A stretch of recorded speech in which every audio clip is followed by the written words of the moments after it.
Halo bro.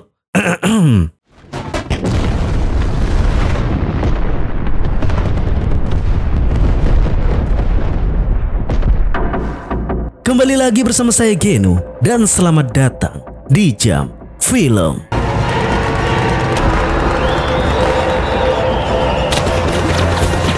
Untuk kalian yang baru masuk dan melihat video ini, saya anjurkan untuk melihat kisah The Volunteer yang pertama dulu yang sudah saya ulas sebelumnya. Dan untuk linknya sudah saya siapkan di deskripsi, oke? Biar nyambung. Baiklah teman-teman, ini adalah kisah lanjutan dari perjuangan pasukan Cina dalam membantu Korea Utara dalam tragedi Perang Korea di tahun 1950. Di kisah ini akan lebih difokuskan pada pertempuran besar di satu titik paling krusial di mana pasukan Cina selama beberapa hari akan mempertahankan titik krusial tersebut dari agresi yang dilakukan oleh pasukan PBB yang meliputi Korea Selatan, Amerika, Belgia, Perancis, dan yang lainnya yang berkali-kali lipat lebih besar dan mengerikan dari sebelumnya. Dan pertempuran ini adalah pertempuran jarak dekat yang sangat tragis dan brutal yang pernah saya lihat. Jadi, siapkah kalian untuk ikut merasakan dan masuk ke dalam ketegangan dalam perang ini? Jika siap, langsung saja mari kita putar intronya.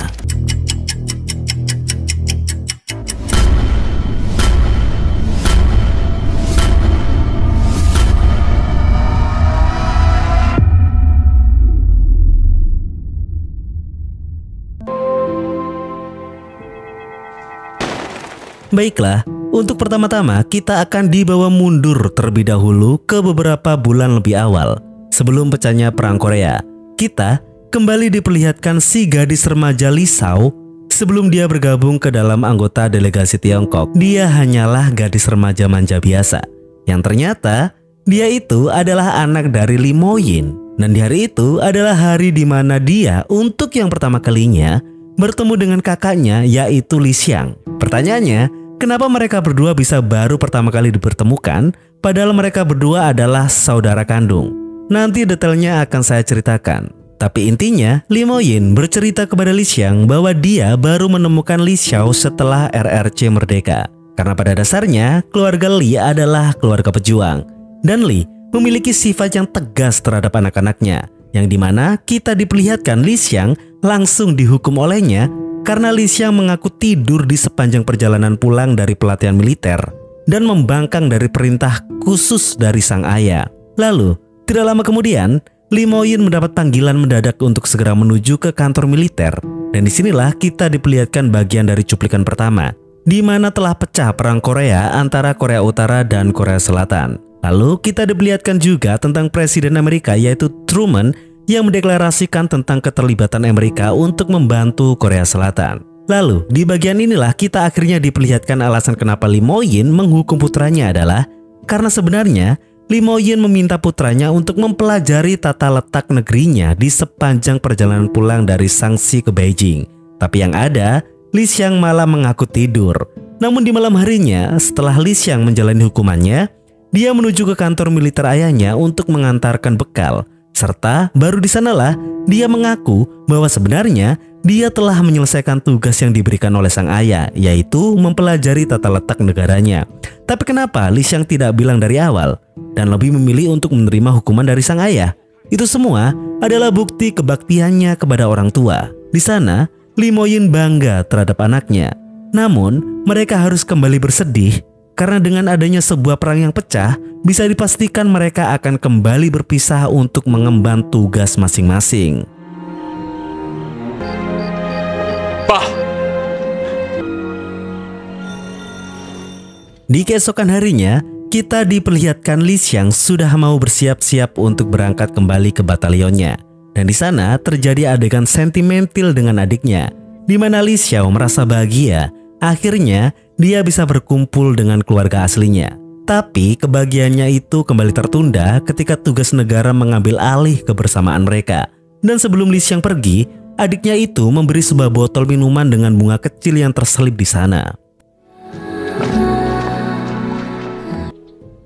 Tidak hanya itu, di malam harinya, giliran Lee Mo-yin yang akan pergi, di mana dia menuliskan surat di meja tanpa membangunkan Lee Xiao yang tengah tidur pulas. Tapi apa daya, pada akhirnya Li Xiao terbangun dan menangisi kepergian ayahnya. Meskipun hal itu sangat menyedihkan, satu hal yang pasti, Li Moyin berjanji kepada anaknya dia akan kembali pulang.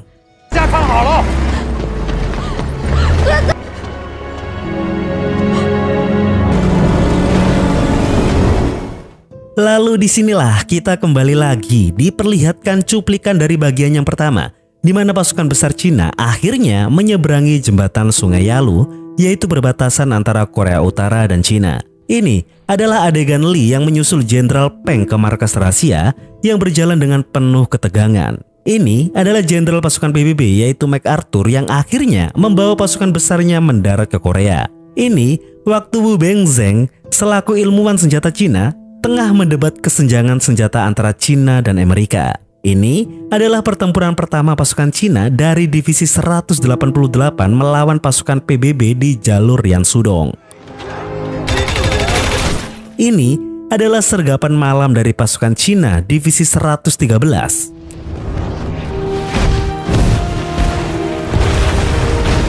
Lalu ini adalah misi dadakan dari divisi 133 yang harus berlari sejauh 72 km untuk menghadang infanteri Amerika ke-9.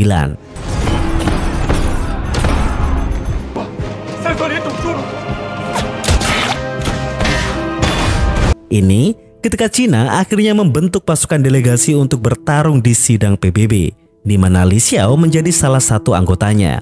Dan ini yang terakhir, yaitu perang mematikan di Bukit Songgu atau Gauntlet, di mana divisi 113 mendapat bantuan dari divisi 112 Resimen ke-335 untuk menghancurkan serangan Natal Jenderal MacArthur yang berakhir dengan kemenangan pasukan Cina dan membuat Amerika terpaksa menarik kembali pasukannya untuk mundur ke selatan.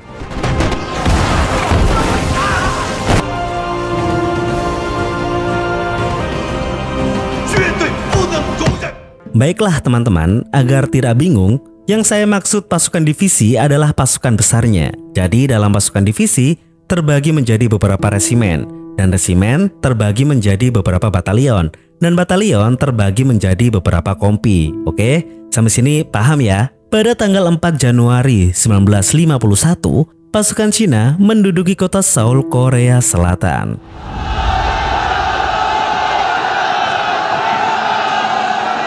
Namun setelah itu, pecahlah pertempuran keempat yang dimulai pada tanggal 25 Januari 1951. Pasukan Cina mempertahankan pertahanan di tepi selatan Sungai Han di front barat dan melakukan serangan balik di daerah Hancheng di front timur. Namun, selama perang terhadap Topingri, para pasukan Cina mengalami kemunduran. Dan pada tanggal 13 Februari di tahun 1951, pasukan Cina melakukan serangan lapangan di front timur, luncurkan serangan terhadap musuh yang bercokol di Topingri. Di sanalah kita diperlihatkan Jenderal Ridgway yang melihat langsung ganasnya medan perang.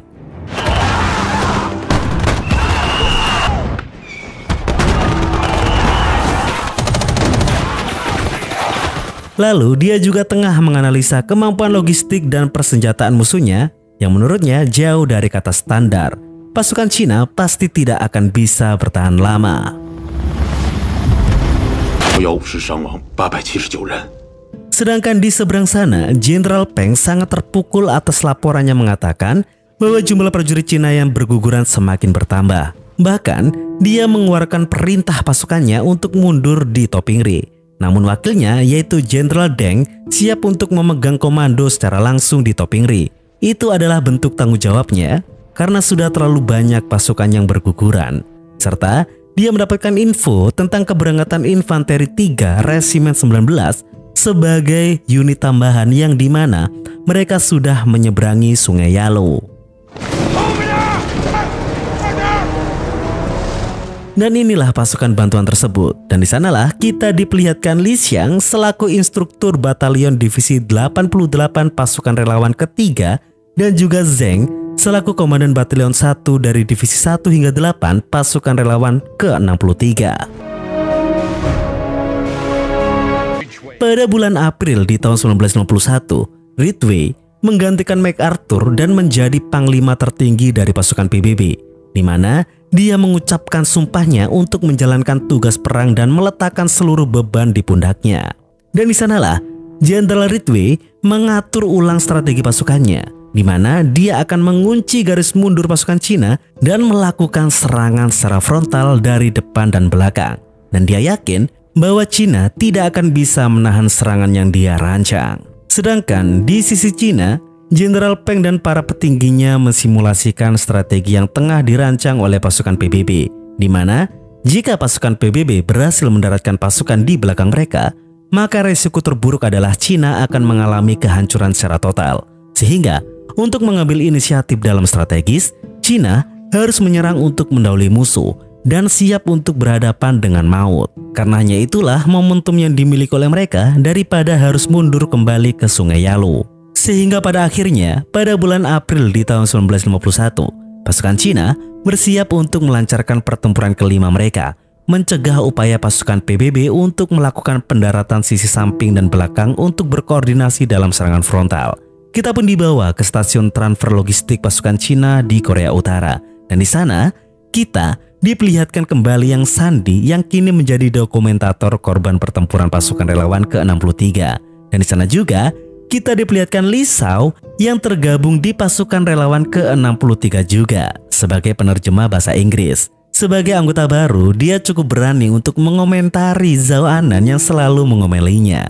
Lalu setelah itu, dia terganggu dengan keributan yang terjadi antara Yang Sandi dan beberapa tentara lain, yang dimana mereka merasa tersinggung mayat rekan-rekannya difoto sama Sandi. Sehingga di sana, Sandi menjelaskan bahwa pendataan dan juga dokumentasi itu sangatlah penting, karena hanya dengan itulah generasi penerus bangsa dan rakyat-rakyat sipil Cina tahu identitas lengkap dari pahlawan-pahlawan negara mereka. Lalu selanjutnya, karena tujuan mereka sama, yaitu untuk menuju ke barisan pasukan relawan ke-63, Li Shao pun mengajak Yang Sandi untuk ikut naik truk bersamanya. Dan tanpa disangka, di atas sana tiba-tiba sudah ada Sun Xing yang kabur dari ruang medis.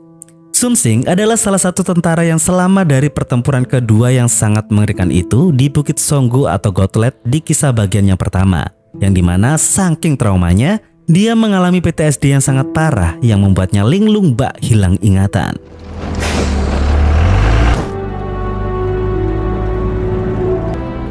Kita dibawa ke tempat Li Moyin. Di sana, dia memutuskan kembali untuk ikut ke dalam medan perang, dikarenakan pasukan relawan 63 baru diterjunkan ke medan perang dan mereka belum berpengalaman untuk melawan Amerika. Dengan medan tempur yang datar, menghentikan tank musuh akan menjadi perkara yang sangat amat sulit. Selain itu, Li Moyin juga sudah mendengar bahwa kedua anaknya sudah di Korea dan tergabung ke dalam divisi 188. Li Moyin bahagia karena dia akan mendapatkan kesempatan untuk berkumpul dengan kedua anaknya, kendati pun itu di medan perang. Dan sebelum keberangkatannya, Jenderal Peng memberinya satu permen gula yang dia dapat dari anak 8 tahun yang mengirim surat ke para pasukan relawan yang tengah berperang. Dan Jenderal Peng ingin Li Moyin memberikan permen itu ke putranya.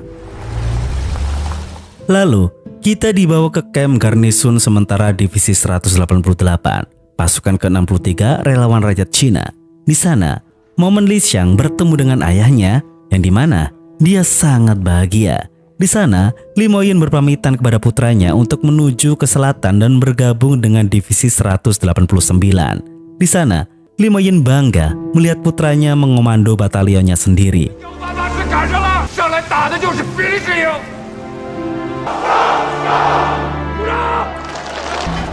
Dan atas kebanggaan tersebut, dia sampai lupa belum memberikan permen gula titipan Jenderal Peng.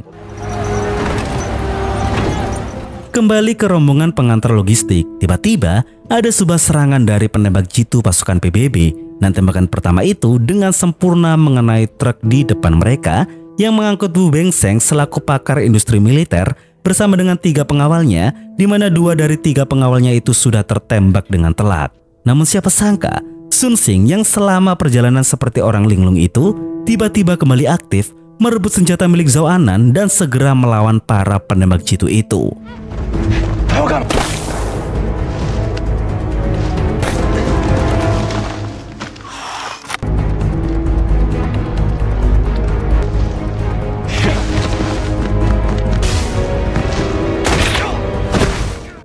Meskipun menderita PTSD, alam bawah sadarnya mengembalikan dia menjadi prajurit yang luar biasa, mengalahkan 2 penembak jitu itu dengan manuver cepat, meskipun setelah itu dia kembali linglung. Akhirnya, setelah insiden tersebut, Ketua Wu dan juga 1 pengawalnya yang tersisa yaitu Zhang bergabung bersama dengan rombongan Li Xiao.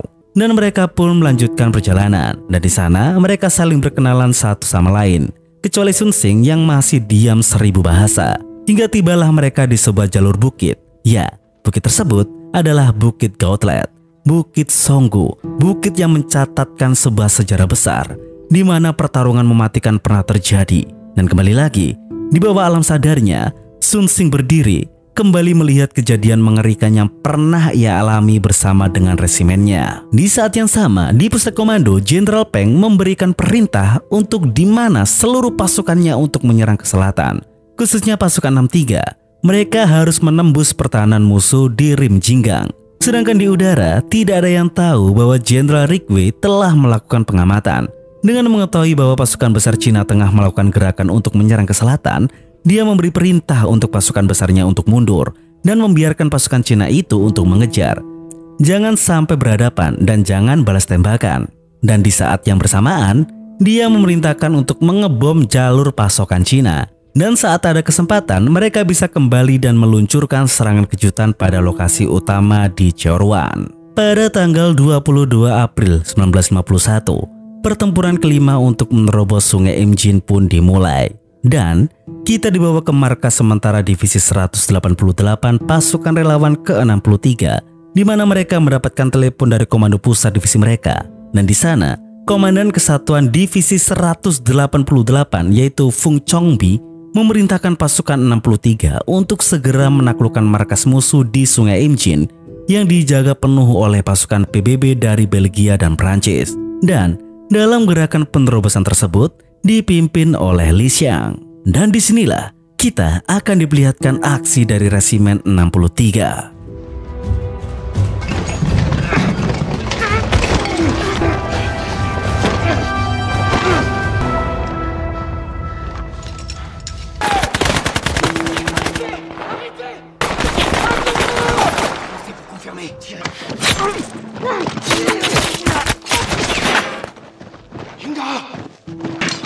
Penyergapan awal berjalan sempurna dan sekarang perang besar penuh ledakan pun tidak terelakkan.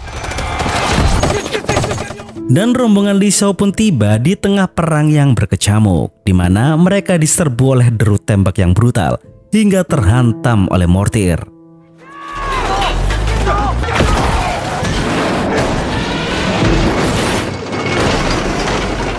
Kendatipun mereka berhasil selamat, mereka pun terpecah belah. Dan Li Xiao hanyalah bocah yang terperangkap di medan perang yang begitu amat mengerikan.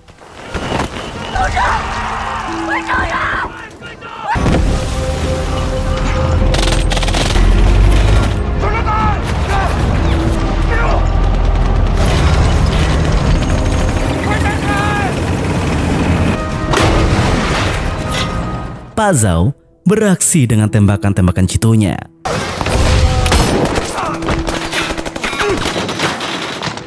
Sedangkan Ketua Wu, untuk yang pertama kalinya, dia ikut terpontang-panting di dalam medan perang secara langsung. Tetapi untung saja, prajurit Zhang selaku pengawalnya, dia bisa menjalankan tugasnya dengan sangat baik.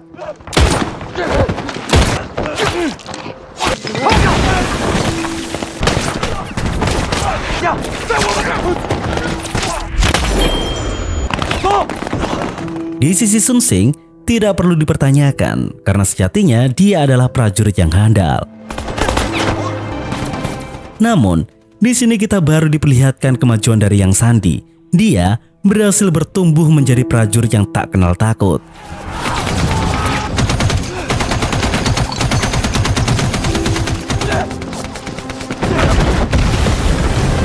Perang masih berlanjut dan semakin lama perang tersebut berjalan semakin brutal. Dan Sun Xing masih berada di bawah alam sadarnya. Dia menyelamatkan Yang Sandi sekaligus dia melakukan aksi-aksi yang sangat memukau.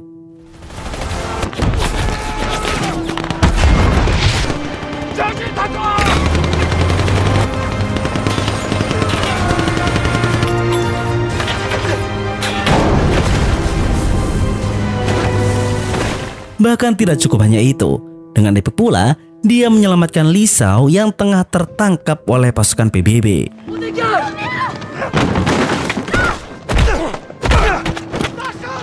Dan di saat itulah pasukan Cina akhirnya berhasil memenangkan peperangan mereka. Di sorak gembira tersebut dipertemukanlah Li Xiang dengan Li Xiao. Momen haru tersebut sempat terjadi. Namun sebagai seorang kakak, Li Xiang segera memerintahkan pasukannya untuk membawa adiknya ke baris belakang. Dan mau tidak mau, dalam dunia militer, Li Xiao harus menuruti perintah. Lalu setelah itu, Li Xiang pun berterima kasih kepada Sun Xing karena atas jasanya adiknya bisa terselamatkan.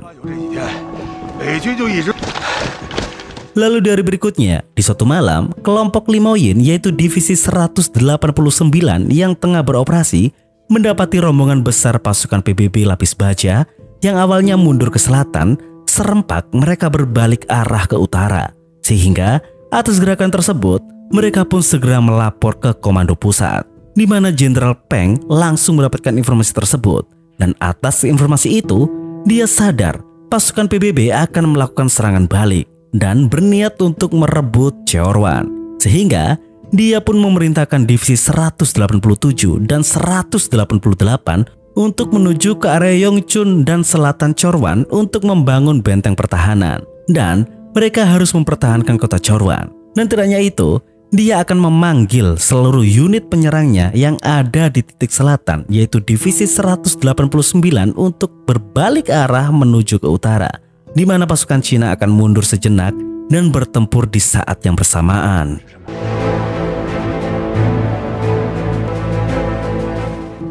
Dan disinilah kita diperlihatkan pasukan Cina divisi 188 membangun sebuah benteng pertempuran di Cheorwan, dan mereka harus segera menyelesaikannya. Di posko sementara Angkatan Darat Cina ke-63, Komandan Feng Chongbi mendapatkan telegram penting dari Jenderal Peng yang mengatakan bahwa musuh tengah berniat untuk merebut Cheorwan.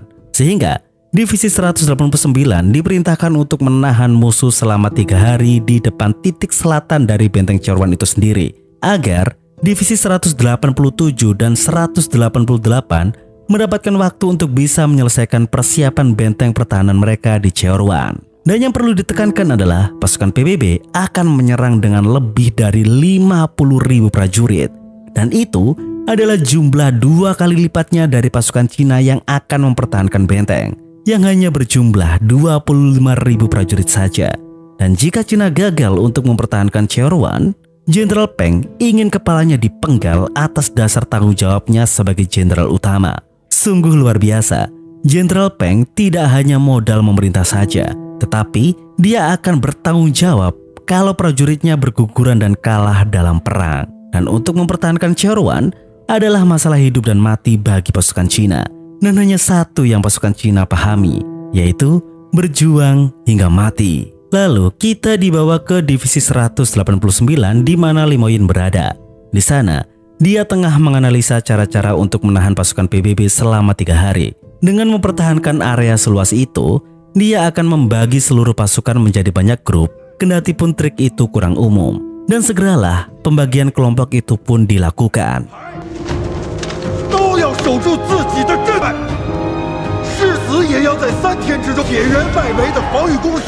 Kembali ke pertahanan utama Cheorwan. Di sana, Ketua Wu menjadi arsitek langsung dalam pembangunannya, di mana dia menginginkan parit dibuat sedikit longgar, menghadap langsung ke arah serangan, karena saat tank musuh melewatinya, tank-tank itu akan terperosok. Intinya, disinilah kita melihat seluruh divisi bahu-membahu untuk menyempurnakan strategi mereka dan memenangkan perang besar yang sebentar lagi akan terjadi.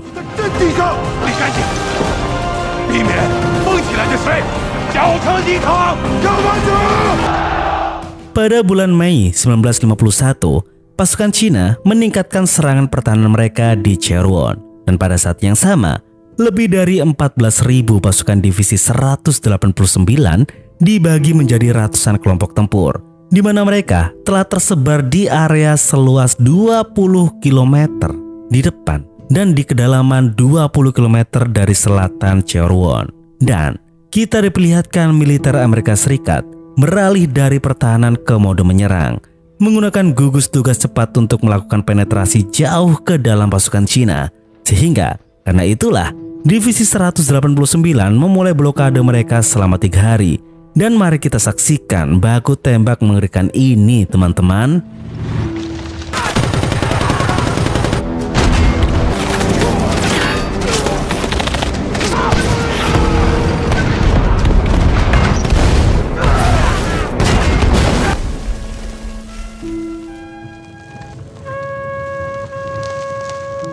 Dari pertempuran tersebut, beberapa kelompok pasukan Cina sudah meniupkan trompet sinyal gugur dari mereka, yang menandakan bahwa sesemangat apapun mereka, yang namanya perang tetaplah objektif. Tank-tank pasukan PBB meluluhlantakkan banyak kelompok pasukan dari Divisi 189. Kembali ke benteng pertahanan Cherwon. Di saat semua pasukan tengah bekerja, di sana kita diperkenalkan dengan Yang Chuanyu, salah satu mantan prajurit dari Resimen 335 dari Divisi 112 di bawah pimpinan Batalion Sunsing yang bertarung di Gauntlet. Di sana, dia berbisik dan memanggil wakil komandannya, yaitu Sunsing. Namun Sunsing sama sekali tidak mengenalnya. Hal itu pun diketahui oleh Yang Sandi, sehingga dia pun segera menekan Yang Chuanyu untuk membantunya menyadarkan kembali Sunsing. Namun, nampak Yang Chuanyu panik dan seolah ada yang dia rahasiakan. Namun di sana Sandi meyakinkan bahwa yang dia lakukan bukanlah penyelidikan, melainkan untuk membantu mengembalikan ingatan Sunsing. Dan di sanalah Chuanyu memberikan selembar kertas koran kepada Yang Sandi, di mana di koran tersebut tertulis sebuah berita dari perjuangan Resimen 335 di Bukit Gauntlet. Sehingga dengan modal informasi itulah Yang Sandi terus nyerocos kepada Sunsing menjelaskan kembali perjuangan-perjuangan Resimen 335. Sehingga Sunsing pun dapat kembali memutar memorinya tentang pertempuran sengit itu.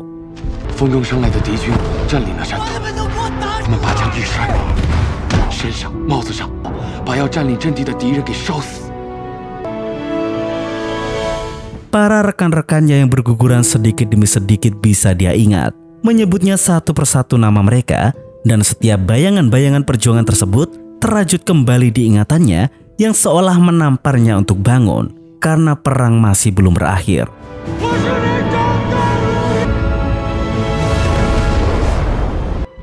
Dan di detik itulah semua ingatannya, kenangannya, dan jati dirinya 100% kembali. Sehingga dia langsung berlari ke depan menghadap Li Xiang sebagai komisaris pasukan 63 dan dengan hormat dia melapor bahwa dia adalah Sunsing, wakil komandan satuan Resimen 335 dari Divisi 112, siap untuk ditugaskan ke dalam medan perang. Dan di sanalah Li Xiang langsung memeluknya dengan diiringi tepuk tangan gembira dari seluruh prajurit yang ada di sana. Dan di sana juga Yang Chuanyu memberikan hormat kepada wakil komandannya sekaligus ketua batalionnya itu. Selamat datang kembali Sunsing, perang belum berakhir.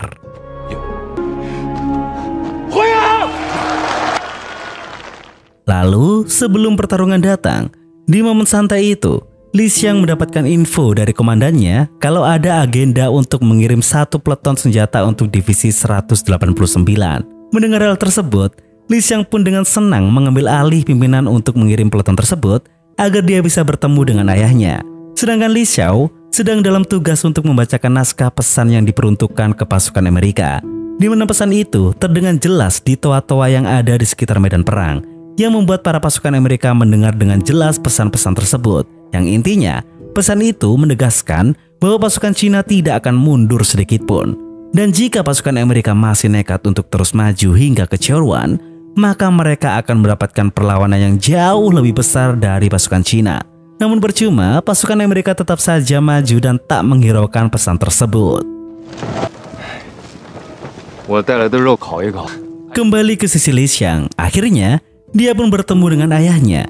Dan selagi masih ada waktu, mereka berdua pun nongkrong bersama. Di sana, Li Xiang meminta ayahnya untuk bercerita tentang meninggalnya si ibu. Sebenarnya, Li Moyin ingin bercerita tentang itu setelah perang usai. Tapi atas desakan yang terus-menerus dilakukan oleh anaknya, dia pun akhirnya bercerita. Baiklah, semuanya dimulai pada tahun 1927. Li Xiang yang masih kecil dikirim pergi untuk tinggal di rumah kakek dan nenek. Karena di tahun tersebut adalah tahun meledaknya perang saudara di Cina yang biasa disebut dengan Perang Revolusi. antara KMT, Kuomintang Partai Nasionalis Tiongkok, dan PKT, Partai Komunis Tiongkok. Di tahun tersebut, pihak Kuomintang banyak menangkap para orang-orang PKT termasuk Lee Mo-yin, di mana banyak dari mereka dibunuh dan disiksa. Namun untungnya, Lee Mo-yin berhasil selamat dari malapetaka tersebut. Di malam yang hujan itu, Mo-yin berhasil kembali ke rumah. Namun, tanpa disangka, sang istri atau ibunya anak-anak itu tidak ada. Dan hanya si bayi Lee Shao lah yang menangis sendirian.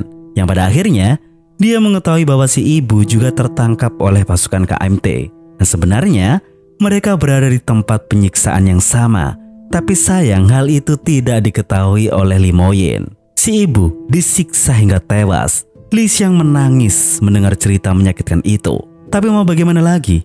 Itulah kenyataannya. Di sana, kita diperlihatkan Lee Mo-yin menggendong bayi Lee Xiao, di mana dia akan menyerahkan Lee Xiao untuk diurus ke keluarga yang aman. Dan dimulai saat itulah keluarga Lee Mo-yin tercerai-berai, di mana Lee Mo-yin hanya melihat anak-anaknya itu beberapa kali saja dari kejauhan sebelum kemerdekaan PKT, ketika akhirnya mereka bisa berkumpul kembali. Di sana, Lee Xiang langsung memeluk ayahnya dan mengatakan jika perang ini sudah berakhir, mereka akan pulang bersama dan hidup bersama-sama dan akan menjadi keluarga yang bahagia. Dan di momen pengungkapan cerita itu, Lee Xiao sudah menguping mereka berdua, yang dimana Lee Xiao menangis dan bergabung ke dalam pelukan mereka. Intinya, di pesan ini, mereka berdua, Lee Xiang dan Lee Xiao, lahir dari rahim pejuang, saling berpelukan di sebuah medan perang yang mengerikan. Dan benar saja, tidak lama mereka bisa bersama, ledakan mortir sudah mengejutkan mereka, yang menandakan bahwa mereka harus kembali mengisi pos mereka masing-masing.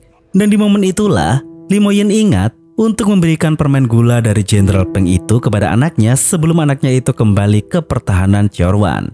Dan apakah di akhir cerita mereka akan berhasil pulang bersama? Tenang, nanti kalian akan tahu sendiri jawabannya. Lalu kita diperlihatkan Komandan Fung Chongbi. Karena sudah bertempur dengan bagus, dia memerintahkan pasukan divisi 189 untuk mundur dan ikut bertahan di Cheorwan. Namun sayang, siapa sangka yang harusnya mereka divisi 189 melakukan gerakan untuk mundur, tiba-tiba mereka mendapatkan serangan kejutan dari pasukan angkatan udara Amerika.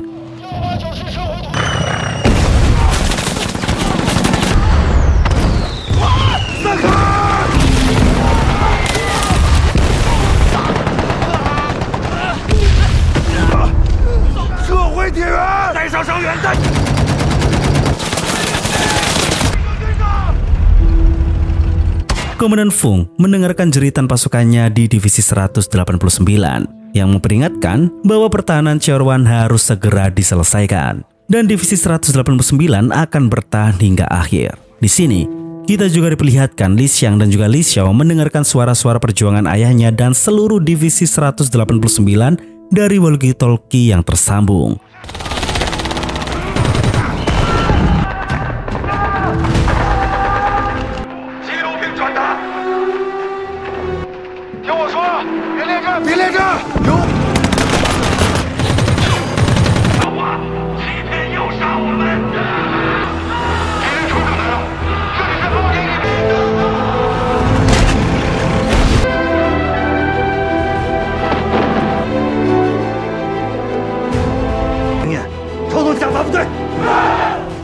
Setelah pertempuran di divisi 189 selesai, di mana mereka kalah telak, Lee Shao bergegas untuk menuju ke garis depan untuk mencari ayahnya. Namun hal itu dicegah oleh sang kakak dan mengatakan bahwa ayah mereka tidak akan mati. Dan benar saja, Lee Mo-yin masih bisa bertahan. Bahkan dengan beberapa anggota saja, di sana dia memutuskan untuk tidak langsung kembali ke garis pertahanan terakhir yaitu Cheorwan, melainkan dia akan menyisir seluruh medan perang dan mencari para prajurit lainnya yang masih hidup dan berceceran itu. Dengan tertembusnya pertahanan dari divisi 189 dan pasukan Amerika tengah bergerak menuju ke benteng Cheorwan, tidak ada kata lain, mereka harus bersiap.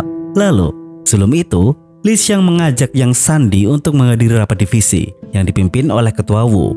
Di sana, intinya Ketua Wu selaku ilmuwan senjata tengah bertanya langsung kepada para prajurit tentang kekurangan senjata yang dia rancang. Jelas, secara objektif, teknologi senjata yang dirancang masih kalah canggih dengan buatan Amerika. Tetapi, dari setiap prajurit tidak mengeluhkan hal tersebut.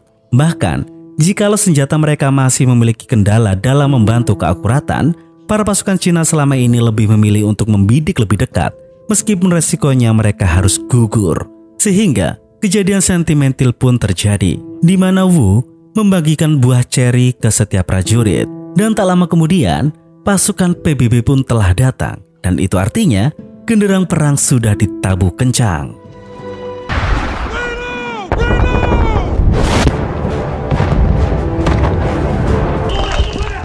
Sejarah mencatat, pada tanggal 5 Juni 1951, tentara PBB memulai serangan frontal terhadap posisi pertahanan Divisi 187 dan 188 Cina.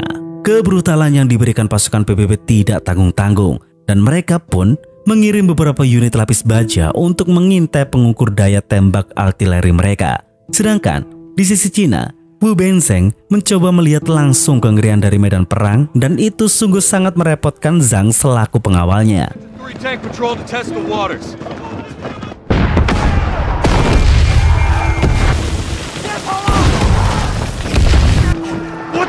Alasan di mana Wu Benzeng ingin menuju ke garis depan adalah untuk melihat bagaimana para prajurit menggunakan senjata rancangannya, agar dia bisa tahu apa saja yang harus dia upgrade. Beberapa skuad itu akan mencoba untuk menghentikan tank-tank dari pasukan PBB.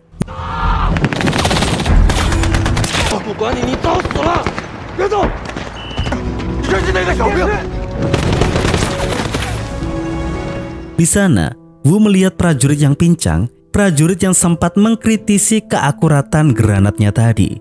Dia mencoba untuk meledakkan tank musuh dari jarak dekat agar lemparannya tidak meleset. Dan disinilah kita melihat kemirisan yang hakiki, teman-teman.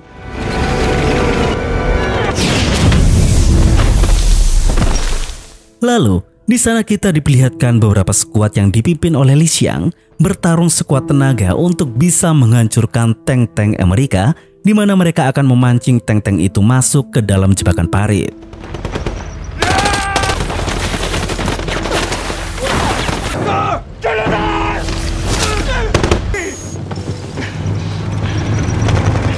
Ketika tank tersebut terjebak ke dalam kubangan, Li Xiang pun mendapatkan bidikan dari si tank. Dan untungnya Li Xiang dapat menghindar dengan sempurna. Dan dia pun langsung menangkap salah satu awak tank yang masih hidup. Melihat rekannya yang mau ditawan, pasukan Amerika itu tidak akan membiarkannya begitu saja.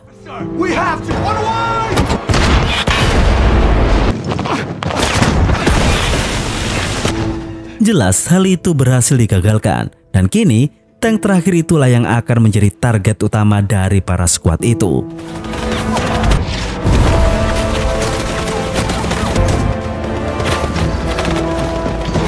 Untuk menebus kesalahannya di masa lalu, Yang Sandi meminta basuka itu dari tangan Sun Xing. Dan kali ini dia tidak boleh gagal. Dia harus berhasil menembakkan basuka itu.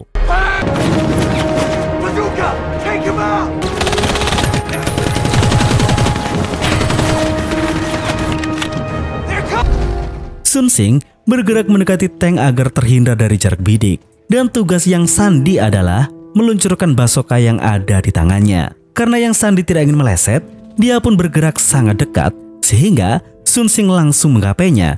Karena jika tidak, Yang Sandi akan ikut meledak juga.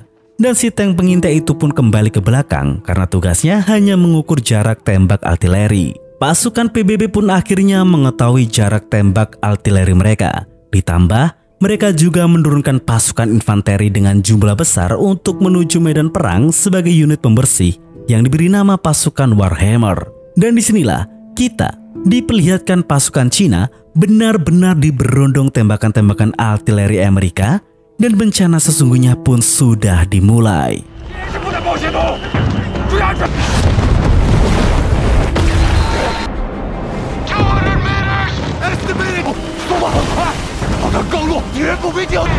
Bahkan kegilaan itu benar-benar terjadi, di mana sang komandan tidak menghentikan tembakan artilerinya meskipun pasukan infanteri Warhammer sudah berjarak 100 meter dari titik bidik tembakan.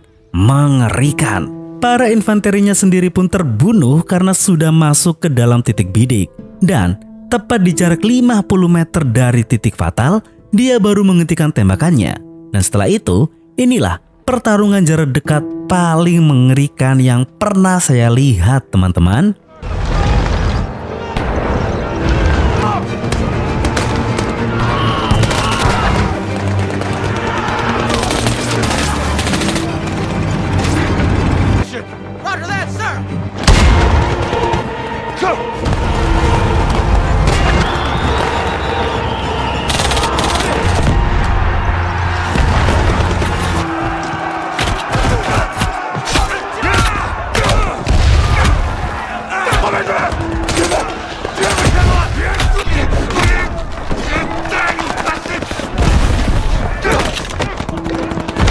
Di sana, kita juga diperlihatkan bahwa Yang Sandi sudah benar-benar menjelma menjadi prajurit yang hebat.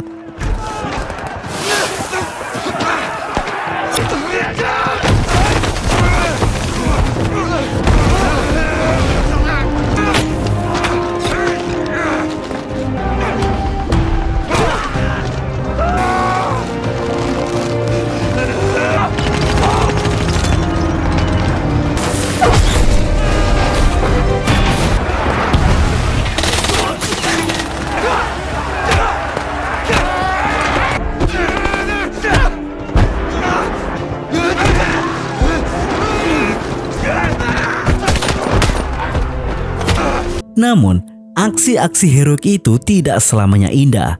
Karena disinilah kita diperlihatkan sang komandan batalion yaitu Zheng terbunuh, teman-teman. Di sana, Li Xiang mengamuk dan membunuh para prajurit musuh yang membunuh komandannya.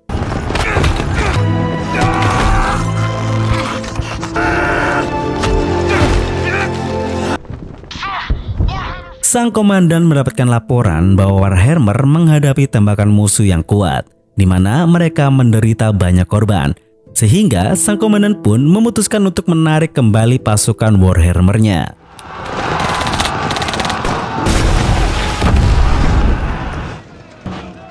Lalu, komandan pasukan PBB akan menurunkan rombongan pasukan tank Doser untuk meratakan parit-parit Cina rancangan dari Wu Benzheng yang sangar itu.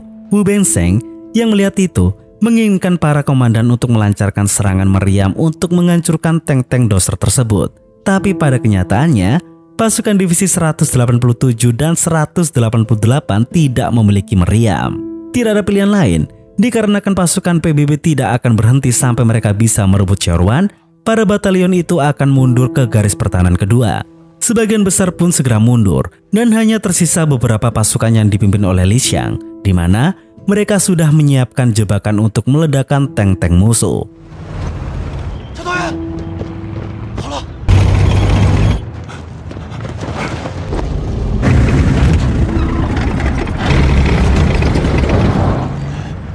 Dan benar saja, ketika pasukan PBB mengira seluruh pasukan Cina kabur, di sanalah barisan tank-tank itu tersungkur di parit jebakan, dan ledakan paling epik pun siap untuk dijalankan.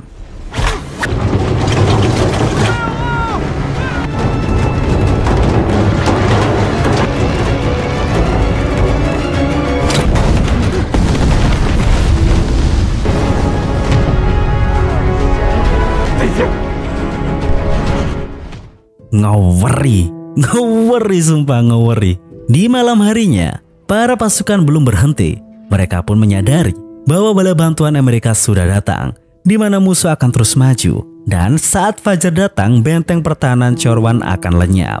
Sehingga di malam itu, beberapa pasukan Cina akan melumpuhkan semua tank Doser yang dipimpin langsung oleh Li Xiang. Awalnya, mereka akan langsung menghancurkan tank Doser Amerika dengan tembakan kejutan proyektil yang mereka miliki. Dan ketika semua sudah meledak, mereka bisa kembali merebut garis pertahanan satu mereka. Namun Amerika tidak sebodoh itu, di mana mereka mematikan semua lampu agar posisi mereka tidak bisa dianalisa oleh musuh. Pasukan Li Xiang pun cukup kebingungan, karena jika mereka tidak bisa memperhitungkan jarak sasaran mereka dengan akurat, serangan tembakan kemungkinan akan gagal.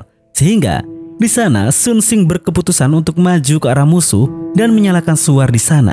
Dan suar itulah nanti yang akan menjadi titik bidik tembakan proyektil. Kendati pun itu beresiko, tidak ada hal lain yang bisa mereka lakukan. Dan Sun Xing akan lewat di jalur terowongan yang pernah mereka buat. tapi belum sepenuhnya jadi itu. Dan kebetulan terowongan itu mengarah ke titik musuh. Dengan begitu, Li Xiang menugaskan adiknya untuk mengalihkan perhatian pasukan Amerika dengan cara nyerocos di radio siar. Dan kelompok Sun Sin pun sudah sampai di dalam terowongan, di mana mereka harus menggali beberapa meter lagi hingga sampai ke permukaan. Di mana permukaan itulah titik pasukan Amerika berada. Li Xiao mulai memainkan perannya, di mana dia malah menyanyikan lagu rakyat Cina tentang rindu rumah, di mana lagu itu yang biasa mereka nyanyikan selama perang melawan Jepang. Dan para pasukan Cina yang mendengar itu pun serentak menyanyikan lagu itu bersama-sama. Hal itu bersamaan dengan Sun Sin dan kelompoknya yang sudah menyelesaikan terowongan. Dan di detik itu juga, dia menyalakan suar untuk menandai sasaran tembak.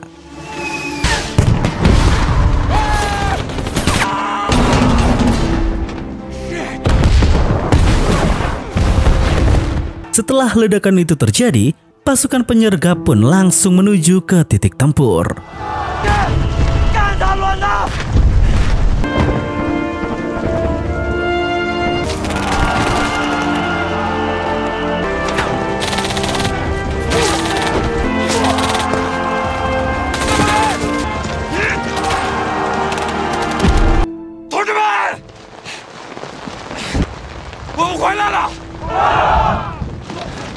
Pada akhirnya, setelah pertempuran sengit semalaman, Divisi 188 dari pasukan Angkatan Darat Cina ke-63 berhasil merebut kembali posisi pertahanan pertama. Dan untuk selanjutnya, mereka tinggal bersiap untuk menjamu pertempuran besar di esok hari. Di keesokan harinya, ketika matahari baru saja terbit, Wu Benseng ditemani oleh pengawalnya yaitu Zhang berniat untuk mengambil tank Amerika yang tertinggal itu. Namun sayang, aksinya itu diketahui oleh pos penjaga Amerika, sehingga sang komandan pun menugaskan beberapa tank untuk mengejar Wu Benseng.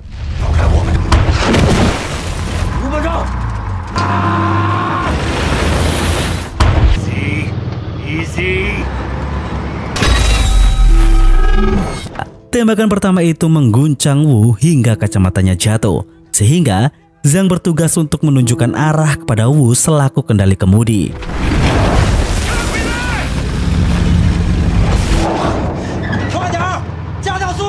Ketika Wu berada dalam posisi yang diuntungkan, Zhang segera membidik tank yang mengejar mereka.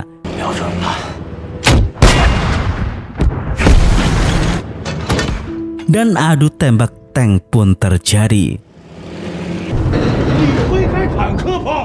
Mereka berhasil melumpuhkan satu tank, namun satunya lagi memberikan tembakan balasan kepada Wu dan juga Zhang, yang dimana tembakan itu menghasilkan percikan besi panas yang menancap telak di tubuh Zhang.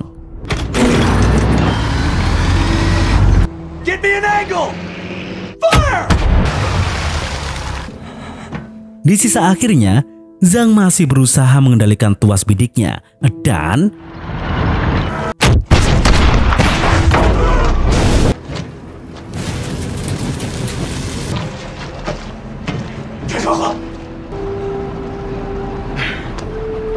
mereka pun berhasil mengalahkan dua tank musuh. Tapi tidak bisa dipungkiri bahwa kemenangan itu juga harus dibayar dengan mahal. Zhang terluka dengan parah, dan setelah memberikan kacamata Wu yang terjatuh, Zhang pun gugur.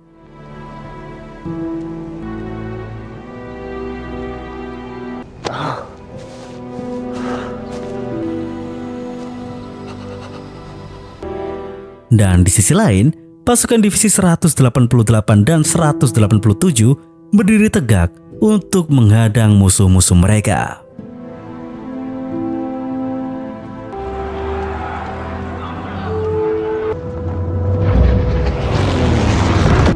Meskipun Angkatan Darat Cina ke-63 melakukan pemblokiran yang sulit, pemindahan perbekalan dan tentara yang terluka di bagian kota Chorwan sulit dilakukan.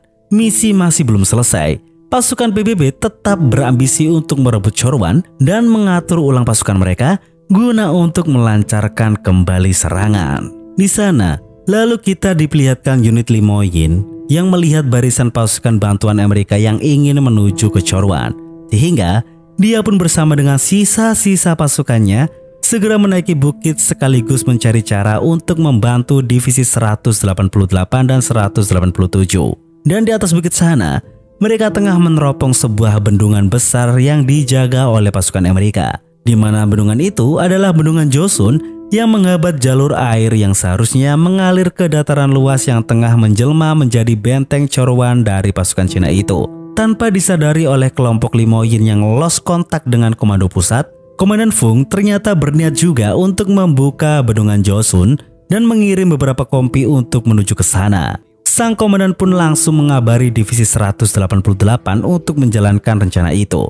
Sehingga di sana Sun Xing menawarkan diri untuk memimpin satu peleton untuk menuju ke bendungan dan menjalankan misi tersebut. Menjelang pertempuran yang besar, Li Xiang pun menyiapkan segalanya. Dia juga kali ini menyuruh adiknya untuk mau dibawa ke lini belakang. Meskipun awalnya Li Xiao menolak, namun kali ini Li Xiang memohon kepada adiknya untuk menurut. Sebagai komandan dan juga sebagai kakak, karena dia tahu bahwa perang yang akan datang ini akan jauh semakin parah. Di sana, dia membukakan permen gula dari Jenderal Peng yang dibawanya itu untuk disuapkan ke adiknya. Dan setelah momen itu, Sun Xing dan pasukannya pun melapor untuk siap menjalankan misi yang sangat penting itu, yaitu membuka bendungan Joseon yang dimana Yang Sandi menawarkan diri untuk ikut ke dalam peloton tersebut. Di bendungan Joseon secara mandiri pasukan Limoyin sudah mengintai dari kejauhan. Mereka akan bergerak pada malam hari dan sudah menyiapkan pergerakan apa saja yang harus mereka lakukan guna untuk membuka pintu air bendungan. Namun semua itu akan sangat sulit karena Amerika juga tahu bahwa bendungan itu sangat penting. Yang pastinya mereka memberikan penjagaan yang sangat-sangat ketat. Dan hingga di malam harinya kita diperlihatkan pasukan Amerika yang menjaga di dalam nyatanya juga sudah sangat siap. Bahkan mereka di briefing jikalau ada penyusupan dan penyerangan dari Cina yang tak bisa mereka kendalikan, mereka hanya harus menekan satu tombol yang bisa meledakkan mesin kendali otomatis pintu air untuk mematikan semua daya dan sistem. Dan apakah pasukan Cina akan berhasil? Saksikan saja sendiri, di mana di detik itulah para pasukan Cina dari peloton Sun Xing sudah memulai aksi mereka.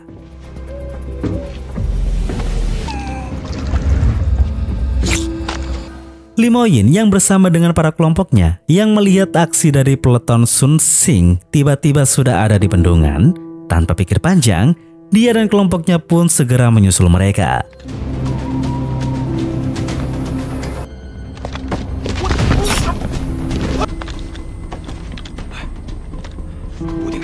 Awalnya, mereka berencana untuk menyergap satu persatu penjaga tanpa baku tembak sampai mereka mencapai ruang kendali.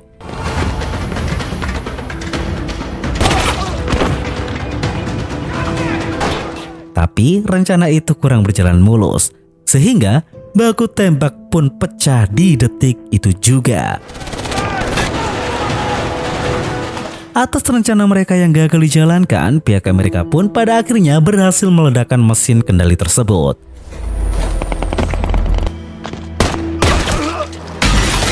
Kendati pun demikian, baku tembak masih berjalan dengan intensitas yang sangat-sangat tinggi.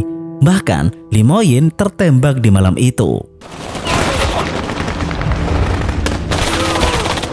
Akhirnya, pasukan Cina pun berhasil mengambil alih bendungan. Untung saja, luka tembakan Limoyin tidak begitu parah. Namun masalahnya, hari sudah hampir pagi dan mereka harus segera membuka pintu bendungan itu.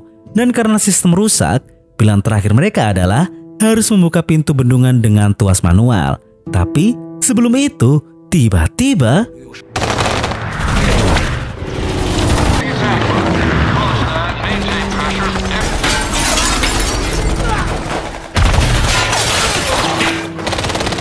ya, pasukan udara Amerika memberikan serangan kejutan kepada mereka. Tidak hanya itu, setelahnya para pasukan Amerika juga menurunkan pasukan penerjun payung untuk merebut kembali bendungan Joseon. Sehingga dengan begitu, Limoyin merancang sebuah strategi di mana dia dan juga Sun Xing akan memimpin pasukan penembak untuk menghadang musuh agar memberi waktu kepada sisa dari semua pasukan untuk membuka pintu air dan membuka katupnya secara manual dan paksa.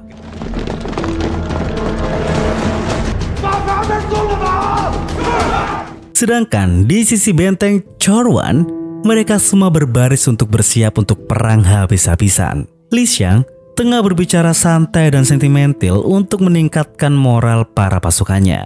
Pertarungan akan amat sulit dan musuh tidak akan berhenti untuk merebut Chorwan. Lalu dia beranjak untuk menunjukkan mereka sesuatu, di mana dia menunjukkan bunga pemberian dari adiknya yaitu Li Xiao yang diselipkan di botol minumnya waktu keberangkatannya awal ke Korea. Meskipun sudah mengering, wangi bunga itu masih terasa. Secara bergantian, para pasukan pun menghirup wangi bunga itu. Itu adalah aroma yang bahagia, aroma di mana kedamaian menunggu mereka. Dan Li Xiang pun berharap setelah perang ini berakhir, semua orang yang berjuang di medan perang semuanya akan hidup bahagia, membangun sebuah rumah, berkeluarga, dan punya anak-anak yang lucu. Sungguh, itu adalah impian yang sangat indah dari para benak pejuang-pejuang seperti mereka. Tapi, senyum tawa mereka berubah ketika tiba-tiba pasukan Amerika sudah melakukan serangannya dan mereka semua pun segera kembali ke posisi mereka masing-masing.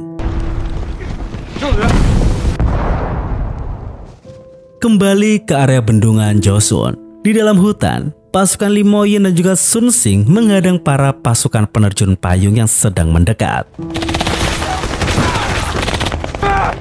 Ketika pasukan musuh berusaha untuk menuju ke bendungan, Sun Xing diperintahkan Lee untuk memancing mereka ke tempat lain. Sedangkan di bendungan, para sisa pasukan berusaha keras untuk bisa menarik katup yang entah sudah berapa puluh tahun sudah dikunci itu.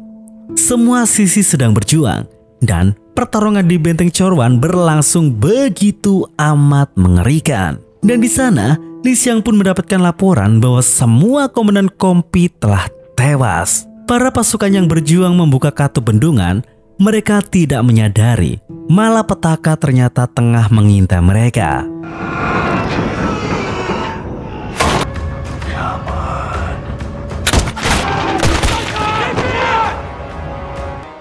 Penembak jitu dari tentara Amerika bukanlah cobaan yang sepele. Lee Mo-yin memiliki perasaan yang buruk sehingga dia mengirim Yang Sandi dan juga Sun Xing untuk mengecek para pasukan yang ada di bendungan. Ketika para pembuka katup itu mati kutu, di sana Yang Chuanyu dia berkorban untuk menjadi penghalang bagi para rekan-rekannya. Dia tidak mau takut lagi seperti dulu.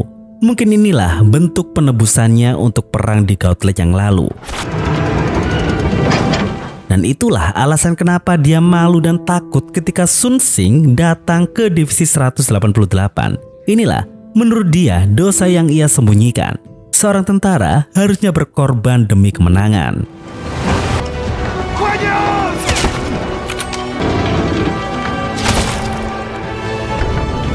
Atas jasa Chuang Yu yang besar itu, pada akhirnya bendungan pun berhasil terbuka. Di sisi bendungan telah berhasil, namun tidak di sisi Lee Mo-yin. Dia dan sisa pasukannya benar-benar terpojok di dalam hutan. Dan mereka benar-benar terjebak. Dan di sanalah Lee Mo-yin terkena ledakan granat dengan sangat telak.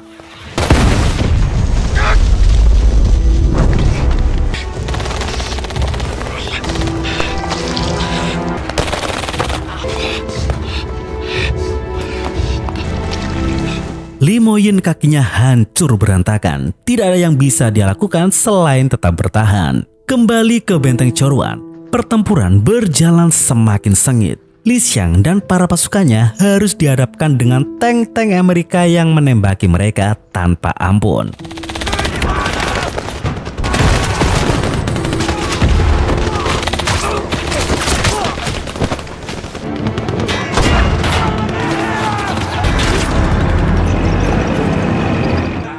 Di garis pertahanan pertama, semua pasukan telah gugur.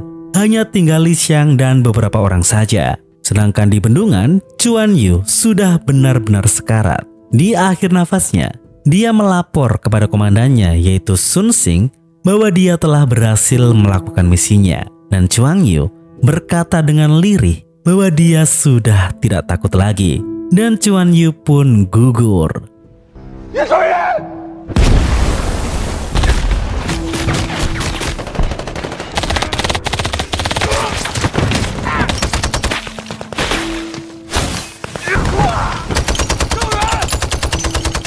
Li Xiang dan sisa pasukannya berusaha untuk kembali ke pangkalan pertahanan.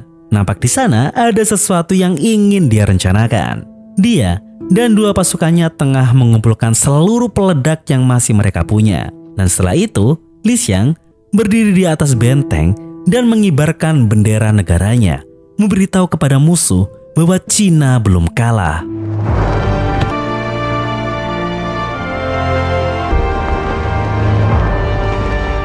Sedangkan di tempat Li Moyin, dia sudah nampak tidak sanggup untuk bertahan. Sun Xing dan juga Yang Sandi hanya bisa menguatkan sang atasan. Tapi tiba-tiba malapetaka bagi mereka belum usai.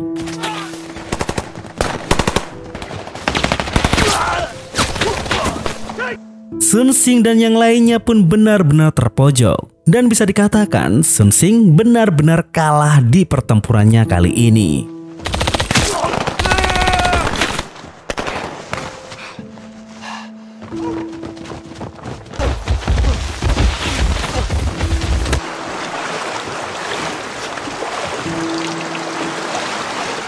Li Moyin berkata kepada Yang Sandi, jika dirinya mati, dia memohon Yang Sandi untuk tidak bilang ke Li Xiang dan juga Li Xiao. Lalu, dia pun digendong oleh Yang Sandi, dan mereka berdua mencoba bertahan semampu mereka.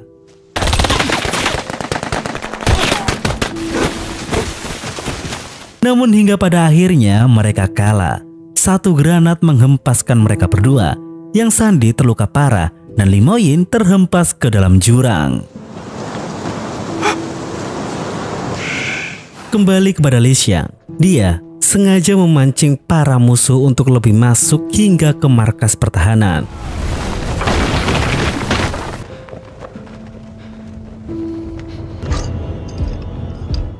Dan nampak di sana dia tengah merencanakan sebuah ledakan yang besar.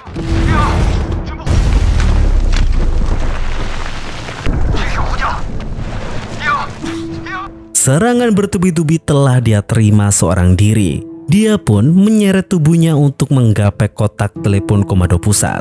Sang komandan mengabarkan bahwa bendungan sudah terbuka. Para pasukan Amerika akan terhempas dan tenggelam. Dia menyuruh Li Xiang untuk kembali mundur dan membawa semua prajurit-prajurit yang tersisa untuk segera kembali. Tapi tanpa sang komandan ketahui, di posisi Li Xiang sudah hancur total. Tidak ada yang bisa kembali. Semuanya habis, semuanya berguguran. Di sana, Li Xiang pun mengatakan bahwa pasukan telah kalah dan dia siap untuk melakukan serangan terakhirnya. Hal itu tersambung dengan saluran yang dipegang oleh Li Xiao, di mana Li Xiao menangis sejadi-jadinya. Dia tidak mau kehilangan kakaknya, tapi Li Xiang dengan tegas melarangnya untuk menangis. Dia meminta adiknya itu untuk memberikannya senyuman. Jangan menangis, tapi tersenyumlah. Di sisa waktunya, dia memandang bunga kering pemberian adiknya itu. Semua momen indah telah dia ingat bersama ayahnya, adiknya. Semuanya terasa sangat bahagia. Dia juga mencicipi bungkus permen gula yang masih dia bawa. Rasanya manis, semanis momen-momen singkat yang dia rasakan dengan keluarga kecilnya. Dan inilah Li Xiang. Ketika dia dikepung oleh pasukan Amerika dan ketika air dari bendungan sudah mulai mengalir, di sanalah Li Xiang memberikan serangan terakhir.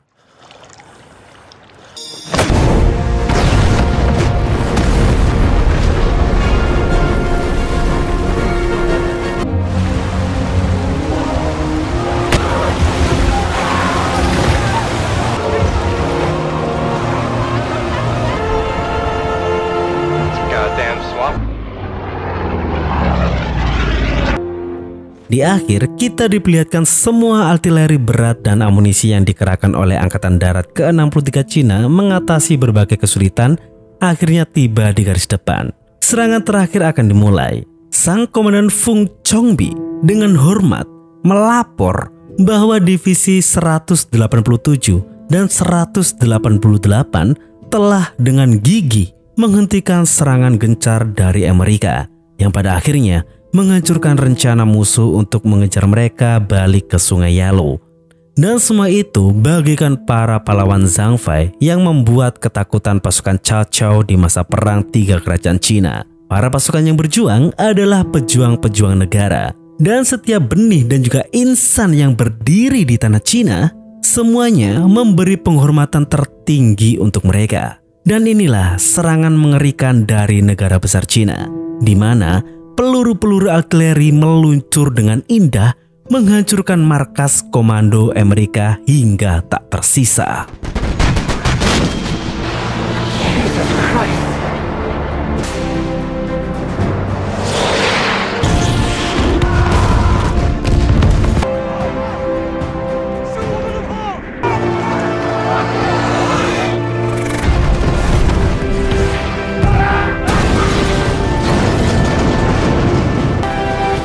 Mengerikan sekali teman-teman. Dan di akhir cerita, Jenderal Ridgway menerima info bahwa presiden mereka yaitu Truman hari itu telah mengajukan negosiasi dengan Cina untuk melakukan gencatan senjata, yang menandakan bahwa mereka telah dipecundangi dengan slogan mereka sendiri yang bertuliskan tentara Amerika tidak pernah kalah. Kita kembali ke posisi Cina. Li Xiao, dia hanya bisa menangis. Keluarga yang diimpi-impikan selama itu apakah sudah benar-benar hilang? Di sana, Yang Sandi berusaha menjelaskan bahwa dalam serangan terakhir yang dia terima, dia tidak melihat lagi Li Moyin. Tapi Li Xiao tidak peduli. Dia harus tetap mencari ayahnya karena dia ingin pulang bersama dengan ayahnya. Itu saja. Sesuai sejarah yang tertulis, pada tanggal 10 Juni di tahun 1951, setelah 12 hari pertempuran, tentara relawan rakyat Cina ke-63 akhirnya menang. Kemenangan di Benteng Chorwan itu menghasilkan sebanyak lebih dari 15.000 pasukan musuh dimusnahkan, menghancurkan upaya musuh untuk merebut Chorwan, dan Cina berhasil menghancurkan pangkalan belakang mereka. Dan jalur komunikasi sukarelawan memberikan kontribusi besar dalam menstabilkan situasi medan perang. Dan pada bulan yang sama, pasukan PBB mengusulkan diadakannya perundingan gencatan senjata, dan cerita pun selesai. Itulah teman-teman, perang besar yang pernah terjadi di dunia ini. Negara Cina membuktikan bahwa negara imperialis macam Amerika harusnya jangan selalu semena-mena. Tidak selamanya senjata-senjata yang kuat itu bisa berbuat apapun.